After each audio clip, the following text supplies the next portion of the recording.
Alright, Forex market, second time for the day. This is an important one, I believe. Important update on the pound Canadian, which is coming off mostly yesterday. Today's also kind of started on the right foot, but the highlight of the situation here is, of course, the comeback of 71.22, which was completely expected, right? It was in the books. We saw that coming. In fact, we doubled down. Basically, we kind of used that move when price started to get rejected, right, and started to turn around. We kind of doubled down on the situation here. You remember the I'm sure you remember the big picture, right? Because we talked about it so many times before. We've been bearish on the pound Canadian for quite some time, but you know, we've kind of declared 71.22 as the primary target when we were chasing the pound Canadian with an active position, right? We were aiming at 71.22, which was, you know, got tagged eventually, and also 70.20 was for us a big one.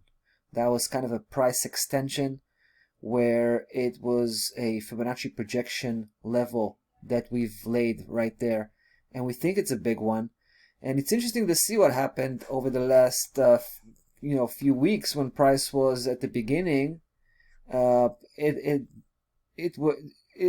had a big move, right? And it went straight to close below 70.20, and then of course the following week, which was last week, price came from below just to test that area. And of course it pulled back. It slightly touched base with 71.22 and quickly pulled back to close below 70.20. That's very bearish, right? My interpretation of this is that it's a very bearish behavior, suggesting price doesn't have enough strength to turn around, right? To flip this move upside down. That just doesn't have it. This week was also another challenge, another attempt coming from price action to kind of reverse the situation.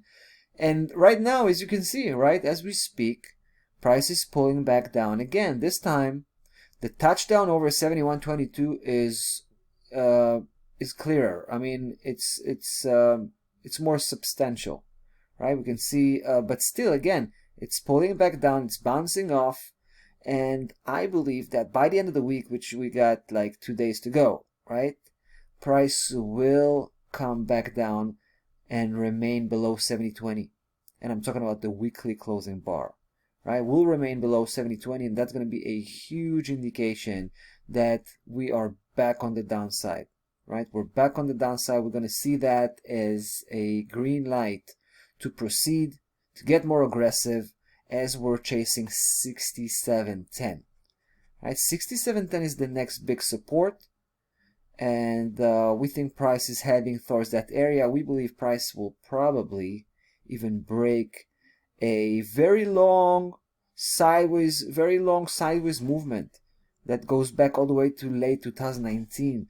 You know, this trading range is going to explode, right? One way or the other, it's going to explode. I believe it's well overdue. It's a big one. It's an old trading range. Just think about a pressure cooker at some point, right? Like a volcano where the lava is, you know, is kind of boiling just before the outbreak. So anyway, I believe price is still having some potential here on the downside. Let's see if that's true. Yeah, there's that 70.20 right now standing in the way of price action. I don't suspect it's going to cause too much trouble, but it's definitely wise to keep a close eye on the situation here, you know, especially today, right? All right, guys, that's yeah, there you go. Pound Canadian, interesting situation. We'll keep following up, right? That's about that for the day today. Enjoy the rest of it. We'll be back tomorrow. Take care.